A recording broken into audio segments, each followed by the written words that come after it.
Je me nomme Kodouloum, la vice-présidente de l'Association des femmes des médias du Sénégal.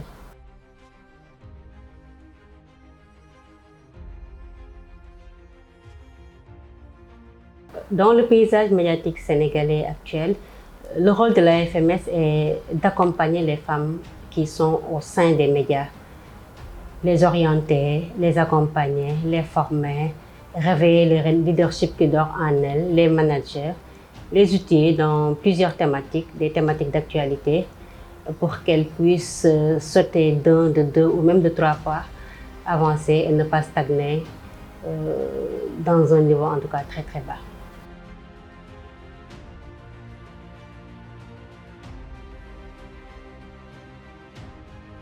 Les plus jeunes, la FMS est en train de les motiver, je le disais tantôt, de réveiller ce qui dort en elles, de les accompagner dans beaucoup de formations, que ce soit sur la formation liée à la désinformation, à la sécurité des femmes journalistes, que ce soit au sein ou à l'extérieur des médias dans lesquels elles évoluent, mais aussi de faire de sorte qu'elles soient des responsables, qu'elles soient des chefs de desk et qu'elles puissent s'imposer au sein de la rédaction dans des thématiques qui étaient jadis réservées aux hommes, que ce soit dans le sport, que ce soit dans la politique, dans l'économie. La FMS est en train de jouer un rôle très très important et ça se voit concrètement sur le terrain.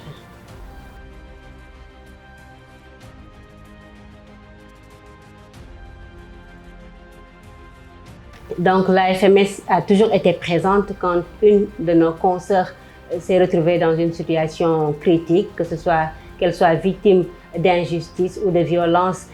sur le terrain ou même à l'intérieur des rédactions. La FMS est présente, elle donne son appui, que peut être un appui logistique, un appui financier, même écouter cette consoeur qui se trouve dans cette situation pour pouvoir l'orienter, lui donner les moyens, en tout cas techniques ou financiers, de faire face à cette situation. Donc la FMS a toujours joué ce rôle, être à côté de nos consoeurs, quelque jeunes qu'elles soient, pour qu'elles sachent en tout cas qu'il y a une organisation qui est là, qui puisse ne serait-ce que les écouter, parce que même cette écoute parfois manque dans nos rédactions, la FMS est en train de jouer un rôle crucial dans ce sens.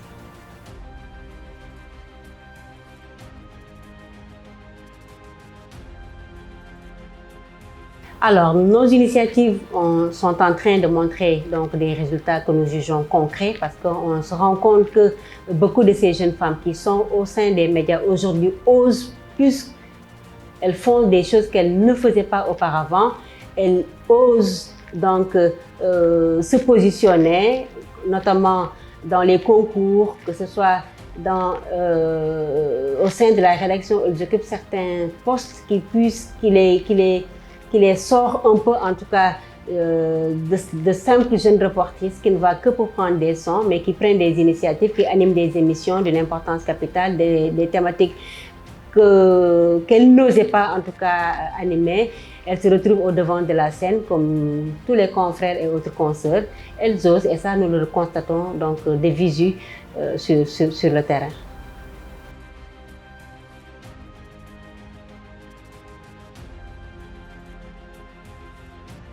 Parmi ces défis, on peut mentionner le fait qu'elles soient des responsables, de jeunes reportrices, qu'elles deviennent des chefs de desk, de reportrices, elles deviennent des rédactrices en chef, de reportrices, qu'elles deviennent qu'elles occupent en tout cas les postes qui sont au sein des médias dans lesquels elles évoluent. À cela, on peut ajouter également la sécurité, parce que beaucoup de ces jeunes femmes sur le terrain, elles font face à une insécurité qui ne dit pas son nom, sur le terrain, au sein des rédactions, la cybersécurité aussi, en ligne, elles sont souvent persécutées, elles sont victimes de harcèlement, elles sont victimes de violences sexistes. Tout ça, ce sont des défis dans lesquels la FMS est en train de travailler pour essayer un peu de changer les donnes. Malgré son jeune âge, la FMS est en train, en tout cas, de s'imposer au sein de la sphère médiatique dans laquelle en tout cas nous évoluons.